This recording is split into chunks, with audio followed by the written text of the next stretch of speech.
Hello नमस्कार MR7 classes में आपका एक बार फिर स्वागत है। आज हम बात करेंगे मौलिक अधिकार के बारे में। जो मौलिक अधिकार थे ये हमने कहाँ से लिए हैं? ये लिए हमने यूएसए से थे। लेकिन जो हमारा जब संविधान बन के बना था तो उस समय जो मौलिक अधिकार थे उस समय उनकी जो संख्या थी वो थी 7। लेकिन वर्तमान में जो उनकी संख्या है वो घटकर हो गई है 6। जो संपत्ति का अधिकार था उसको हटाकर हमने आर्टिकल 300A में जोड़ कर उसे क्या बना दिया है? विधिक अधिकार बना दिया है। सबसे पहले लिखेंगे प्रारंभ में इनकी संख्या कितनी थी? प्रारंभ में कितने प्रकार के अधिकार थे? वो थे 7 प्रकार के। लेकिन वर्तमान में प्रारंभ का मतलब है मूल संविधान में इनकी जो वर्तमान की बात करें, वर्तमान में अधिकार वो कितने हैं? वो है 6। और ये यानी स्रोत की बात करें, यानी ये हमने कहाँ से ग्रहण किए हैं? जो मौलिक अधिकार है ये हमने लिए हैं कहाँ से? अमेरिका से। अमेरिका से इनका जो जिक्र है, इनके लिए जो अनुच्छेद है वो कौन कौन से अनुच्छेद हैं? 12 से लेके 35 के बीच में जो अनुच्छेद है, जो मौलिक अधिकार आते हैं वो हमारे 12 से 35 के जो अनुच्छेद है उनके उनमें आते हैं। उनका जिक्र जो है 12 से 35 अनुच्छेद में आता है।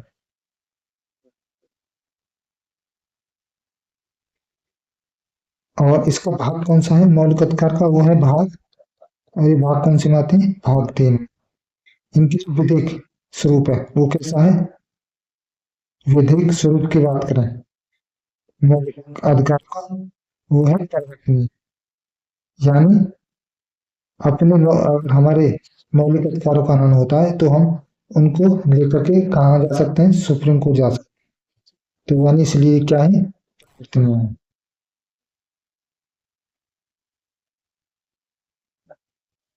परिवर्तनीय है। अगर उसकी बात करें, यानी इसकी जो प्रकृति है वो किसी कैसी है? प्रकृति। प्रकृति की बात करें तो ये नकारात्मक और सकारात्मक दोनों प्रकार की प्रकृति रखते हैं। नकारात्मक नकारात्मक और सकारात्मक।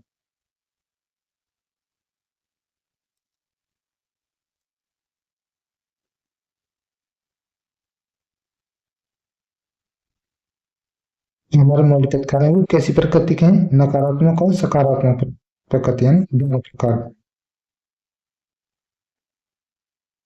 उसकी बात करें, जो आपका क्या था इसमें, जो हमारा जो क्या है, जब ये इनकी संख्या जो घटकर क्या हुई थी? 7 से 6 हुई थी। तो उसके लिए हमने कौन सा संशोधन किया था? 44वें संविधान संशोधन द्वारा 44वां संविधान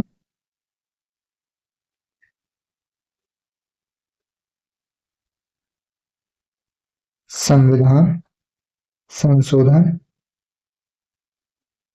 संशोधन और एक हुआ था 1978। इसमें क्या है? इसके द्वारा क्या हुआ? जो संपत्ति का अधिकार था उसको हटा दिया गया। संपत्ति के अधिकार को मूल अधिकार से हटा दिया गया।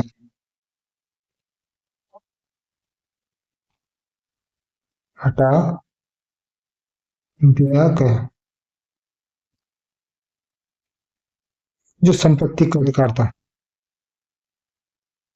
उसका जिक्र कौन कौन से उसमें था?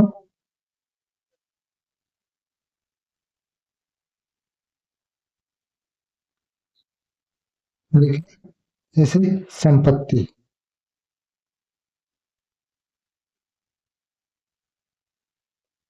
संपत्ति संपत्ति क्या है?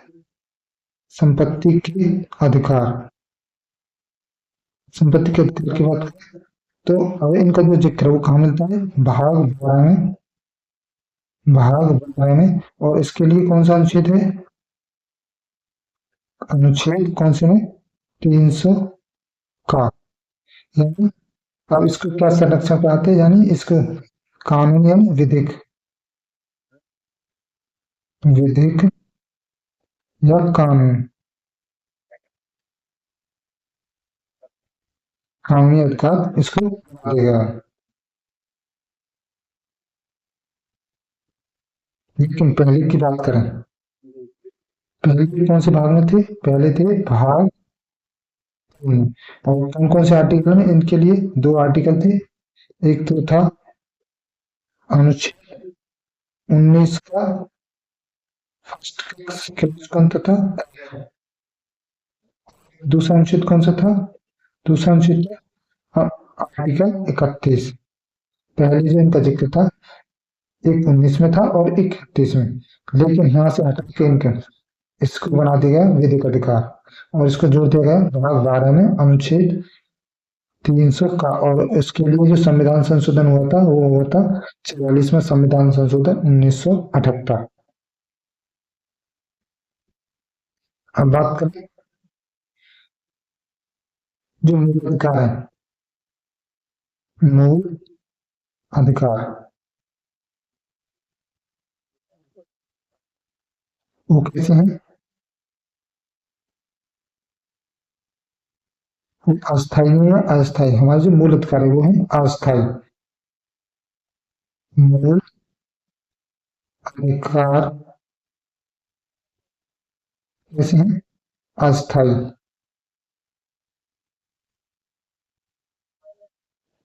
अस्थायी का मतलब है यानी अगर संसद चाहे तो इनको क्या कर सकती है? कानून बना करके स्थायी बना सकती है। इनकी जो मूल अधिकार जो वो क्या सीमित है। मूल मूल अधिकार कैसे हैं? कैसी प्रवृत्ति के हैं? सीमित। यानी कुछ ऐसे आर्टिकल हैं जो हमारे राज्य के विरुद्ध आते हैं, कुछ अन्य नागरिकों को प्राप्त हैं, कुछ विदेशी और दोनों को प्रकार प्राप्त हैं। तो इनके जो अधिकार है वो क्या है? सीमित है।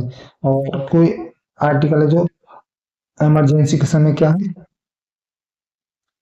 इमरजेंसी के समय क्या है? उनको अस्थायी, जैसे कि आर्टिकल 358 होता है तो उस समय क्या है?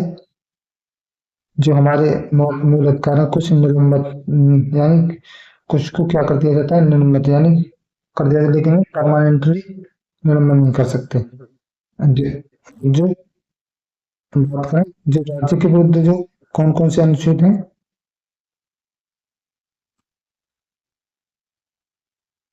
राज्य के विरुद्ध जो हमें संरक्षण देते हैं वो कौन कौन से अनुच्छेद हैं?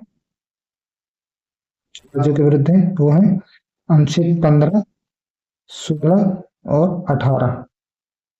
यानी कह सकते हैं 15 में किसका है? जो भारतीय हैं, जो राज्य के नागरिकों के साथ क्या है?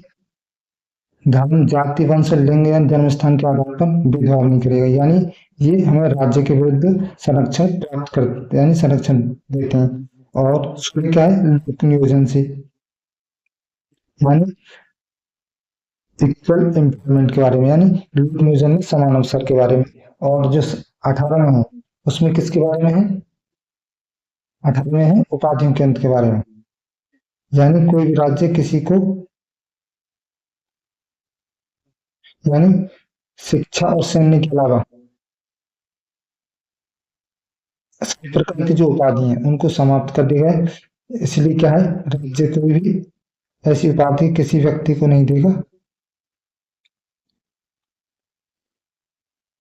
और अब बात करें अगले, जो क्या है? जो केवल भारतीय नागरिकों को प्राप्त है। भारतीय नागरिकों को प्राप्त अधिकार। इनके लिए आर्टिकल कौन कौन से हैं? अनुच्छेद 15, 16, 19, 29 और 30। ये किसके हैं? केवल भारत में। ये केवल क्या है? ये भारतीय जो नागरिक हैं उनको अधिकार प्राप्त है। और उनकी बात करें, भारत और विदेशी दोनों को, भारतीय प्लस विदेशी दोनों को प्राप्त अधिकार। बात करें तो उनके लिए आर्टिकल कौन से हैं? 14, 20, 21, 21 का और 22 से लेकर के 28 तक। 28 तक जो भी आर्टिकल है वो कौन किन देते हैं? भारतीय और विदेशी दोनों को। अब वर्तमान में बात करें,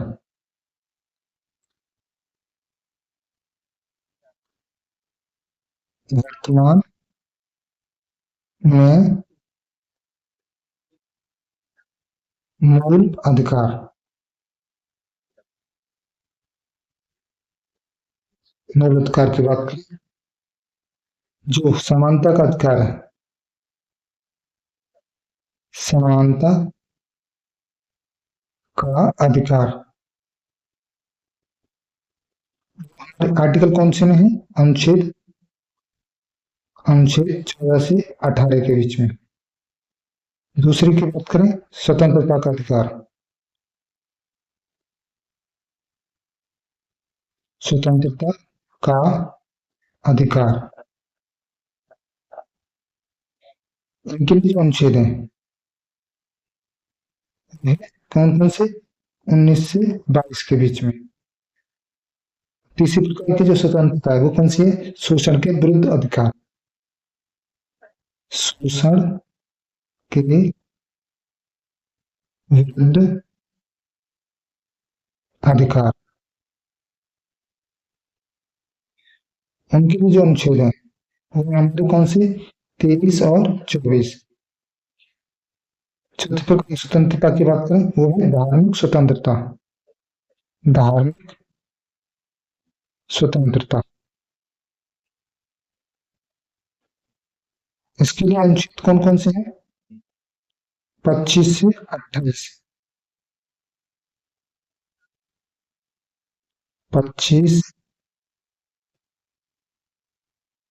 से 28 के बीच में। पांचवी प्रकार की स्वतंत्रता की बात करें, सांस्कृतिक एवं शैक्षणिक अधिकार के बारे में। सांस्कृतिक एवं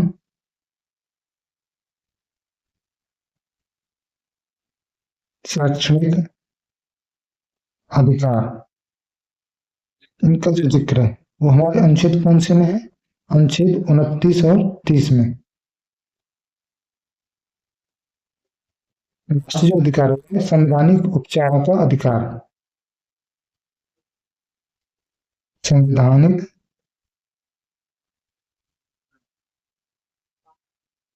उपचारों का अधिकार। इसकी जो आर्टिकल है वो कौन सा है? 32, जिससे कि जो हमारा सुप्रीम कोर्ट है वो 5 प्रकार की रिजेक्ट करता है इस अधिकार के द्वारा। तो ये थे हमारे मूल अधिकार के बारे में। आगे बात करेंगे हम अनुच्छेद 13, अनुच्छेद 14 के बारे में, समानता विधि के समानता के बारे में। तो मिलते हैं नेक्स्ट वीडियो में। तो के लिए देखते रहिए MR7 क्लासेस।